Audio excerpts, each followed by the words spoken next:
Hi everybody, welcome to my tutorial on saddle stitching.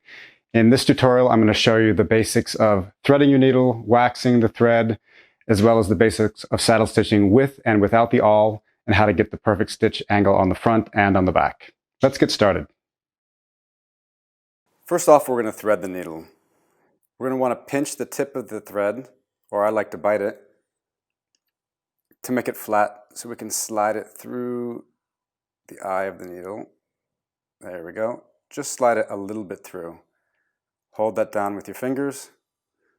Pull the thread towards the other end of the needle. Now twist the thread in the opposite direction that the individual strands open up. And try and get your needle right through the center of those strands. Slide it down just a couple millimeters. Twist again and get a second piercing. Slide that down. Twist it one more time for a third piercing. Then grab the end of your thread and pull it all the way down to the first piercing. So it looks like that. Then you can just go over with your fingers and your thread is secure. Something you definitely don't want to happen is have too short a thread. There's nothing more frustrating when you're almost finished with the project and your thread is too short. So the general guideline for how long your thread needs to be is 3 times the length of what you want to stitch. So for example, if I have a piece this long, I'm going to count it out 1, 2, 3 times the length. Now, this is just a general rule. If you have a much thicker piece of leather, you want to give it maybe 4 or 5 lengths just to be sure. Better to have a little bit too much than too little. In saddle stitching, we use one thread with a needle on either end. I've already threaded that second needle, so now we can move on to waxing. Wax. This is an extremely important part of the stitching process. You'll need to coat your thread with this beeswax. The beeswax gives this thread a strength, keeps it from fraying when you're stitching. The beeswax is a little bit sticky, so you'll need to go over it afterwards with a paraffin wax, which is quite slippery. This will help slide through your holes, keep you from getting knots and twists in your thread. Take the beeswax and wax from end to end. Make sure you're coating where we've attached it to the needle very well, because that's going to get the most wear.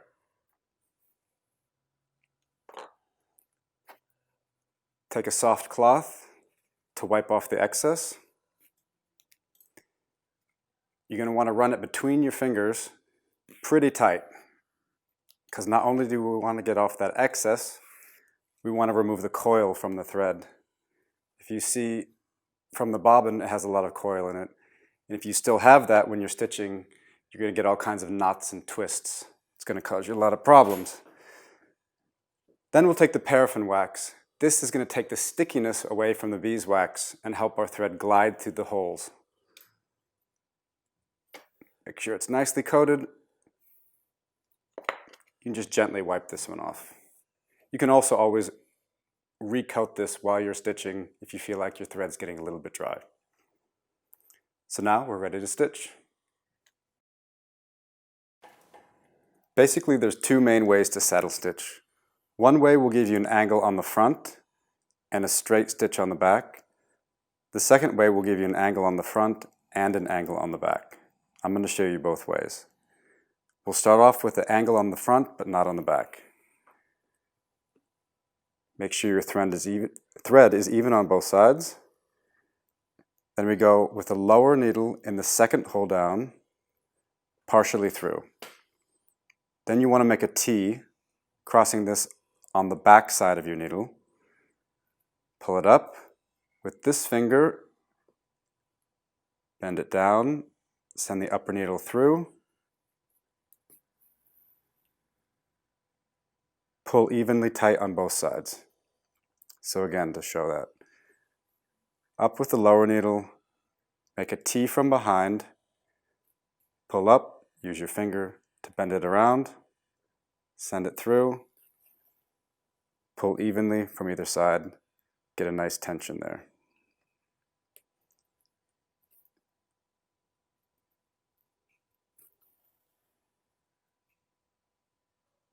When you're stitching, it's important to keep your elbows up.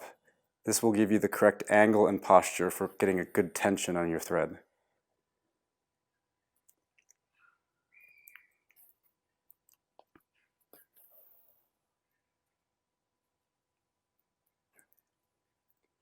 Make sure you have this T under control. At the beginning it can be difficult and you kind of have them sliding all around, and then your threads get mixed up and you're not sure what's what.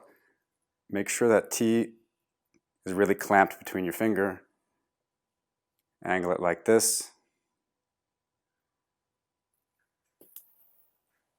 Pull tight. So now you can see it's angled on the front but straight on the back.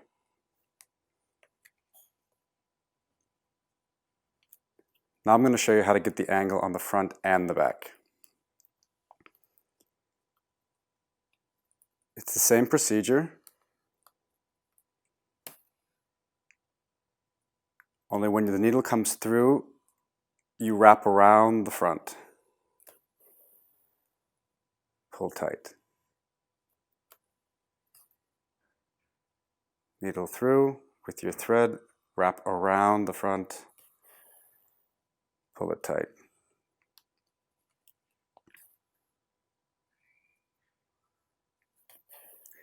You want to make sure you have control over your lower thread. Make sure you know where this is.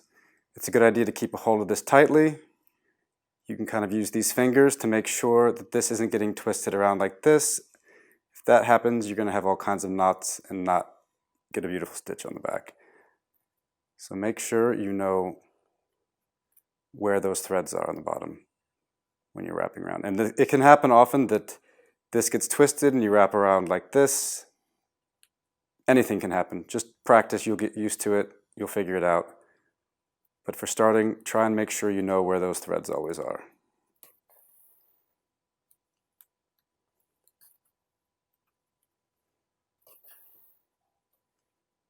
Make sure you're keeping those elbows up. It's very important.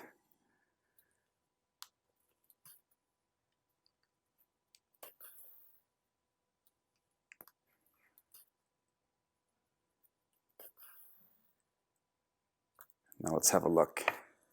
So it's angled on the front and it's angled on the back. Here you can see where it was straight. There you can see where the stitch angles. So let's have a look at this from another perspective. Always remember, when you get to the lower part of the clam, slide your leather up. Only work between here. So the hole angles from the top left and angles right in the lower part.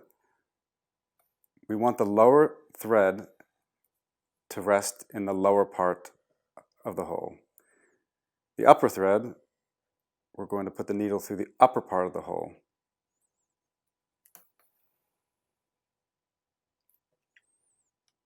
So again, this is in the lower part of the hole. Your upper needle goes through the upper hole. This keeps your thread separate, keeps you from piercing the lower thread and getting knots. It also keeps your angle correct, so we can get that really nice angled look.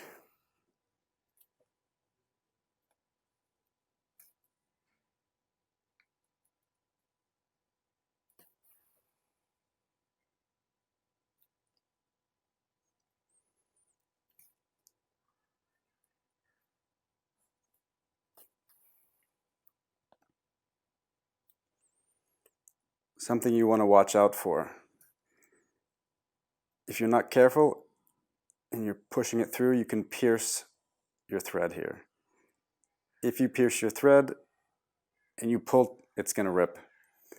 So what you need to do is, when you have this through, you can always pull this thread a little bit just to get a feeling for whether it's stuck or you've pierced it. If it's free, you know you're good to go. Continue on stitching. Something really important is tension. If you're not using even tension on both sides, you're going to get a very wobbly, uneven looking stitch. I'll show you an example here. if I'm pulling too much on the lower side, and then I'm pulling too much on the upper side, you can see this is sunken, this one's up. You even see the knot has flipped. Do a couple more so you get a... So here I'm using the proper technique of stitching, but my tension is really bad. You can see what a big difference it makes. It looks terrible. Even though the technique is proper and correct, the tension completely ruins the stitch.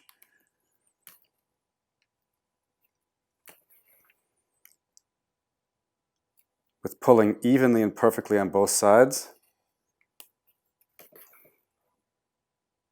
we get that perfect stitch again.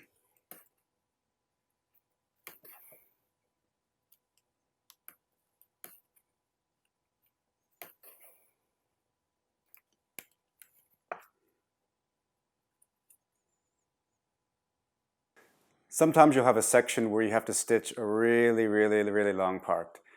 And ideally, it's best to use one thread. It can be difficult, but it's going to be a more beautiful and stronger effect in the end. So the way you can handle this is not trying to really stretch your arms way out, because you're not going to get your tension right. You're not going to have control. Your thread's going to break. Let me rethread that. Okay, we're back. I've prepared another thread. So first what we're going to do, make sure they're even in length.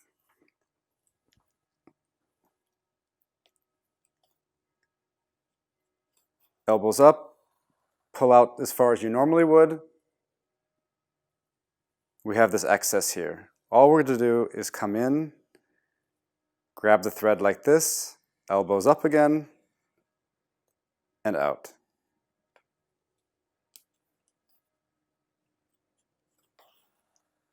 Out as far as you would normally go, come back in,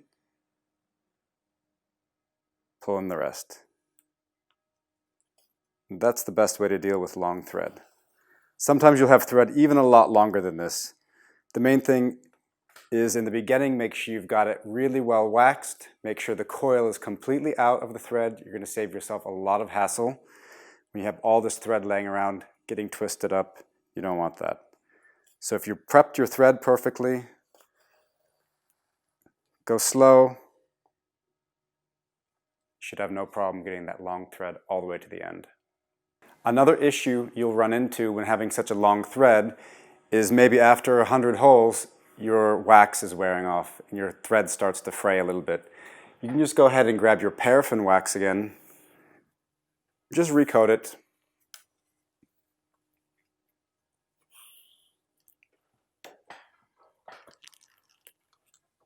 This way it slides effortlessly through the holes again, and your thread isn't going to wear out or break.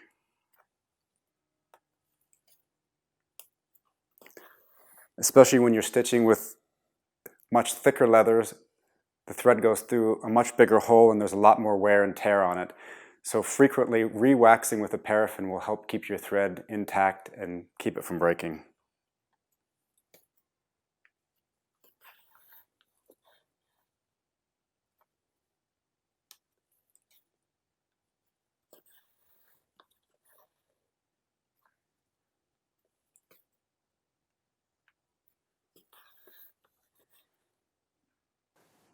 I'd like to show you now a little bit of the basics of working with the diamond awl for stitching. This is when we won't pre-punch the hole, we'll actually punch the hole with the awl, one stitch at a time. In the old days, the pricking irons used to be a bit thicker and wider, so if you had a thicker piece of leather, you couldn't really punch all the way through, or your holes on top will be completely stretched and you're going to get an ugly stitch. A lot of the more modern tools have very straight up and down prongs, which is really convenient because you can punch all the way through really thick leather, and your hole on the top is going to be the same as the hole on the bottom without that stretching effect. But for tradition, we're going to show you how to use this diamond awl. Normally you'll be using the diamond awl on thicker pieces of leather. For example, when you're doing thick handles for luggage or bags. So we're going to start off by taking the pricking iron, not punching all the way through, just gently marking or slightly breaking the surface.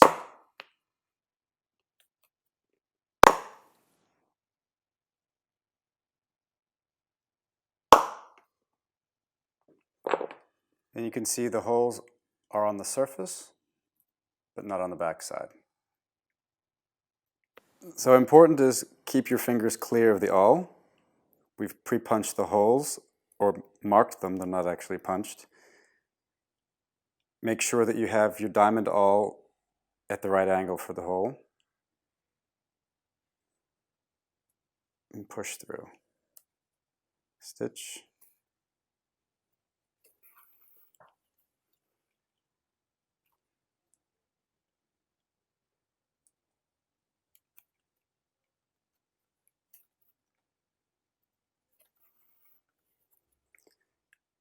It can be difficult at first to hold the awl and the needle in your hand, but it becomes a very easy flowing motion once you get used to it. The way it works is you're holding the awl like this, push through. When you pull back, rotate the awl back into your hand, pull the needle forward, and stitch.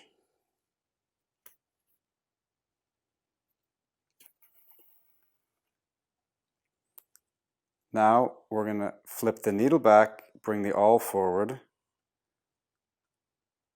punch our hole, flip this back, bring our needle forward, and stitch.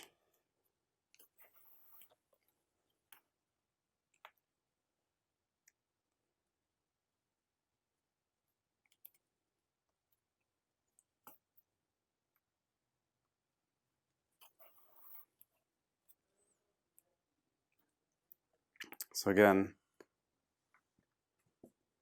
make sure the angle of your awl is at a 90-degree angle to the side of your leather. If you're like this, you're going to punch further in. If you're like that, further out, up or down, same thing. You want to keep it consistent each time, always the same direction, always the same angle.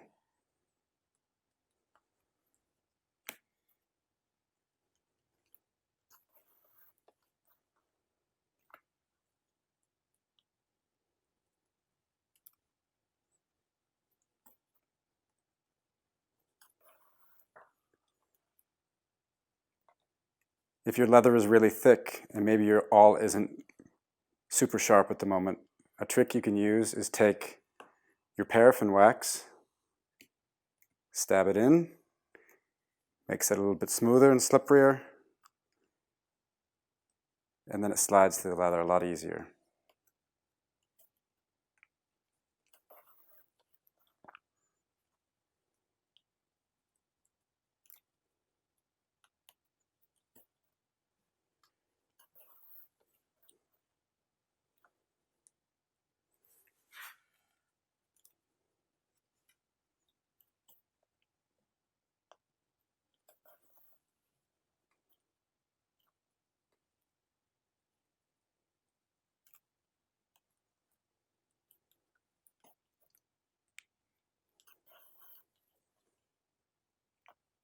So there you have stitching with the awl.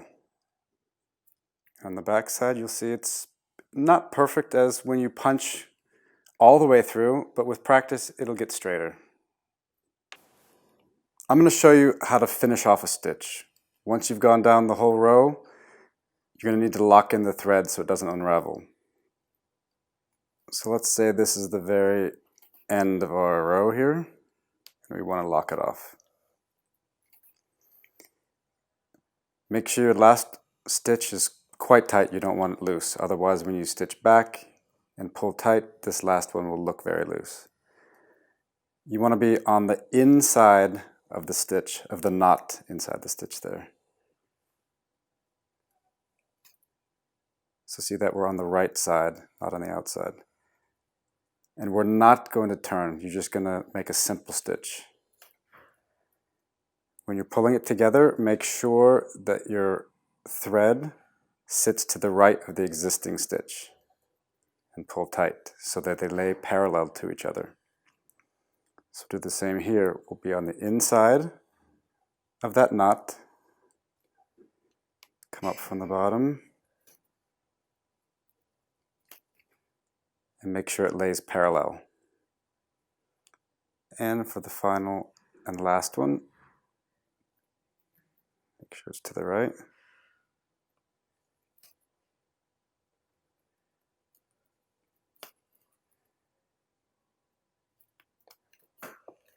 And now that's a perfect back stitch. We'll take it to the table now, clip it off, glue the ends so you won't see anything, and it will be secure. So now we're going to want to cut off the ends of the thread. Take your scissors, place them close to the leather, give a little tug on the thread so that when you clip it, it sinks back in as far as possible. We'll flip it, do the same, pull tight, so as much sinks in as possible. Then take some glue, just a tiny, tiny little dab of glue, not much, and just gently push the end of the thread back into the hole.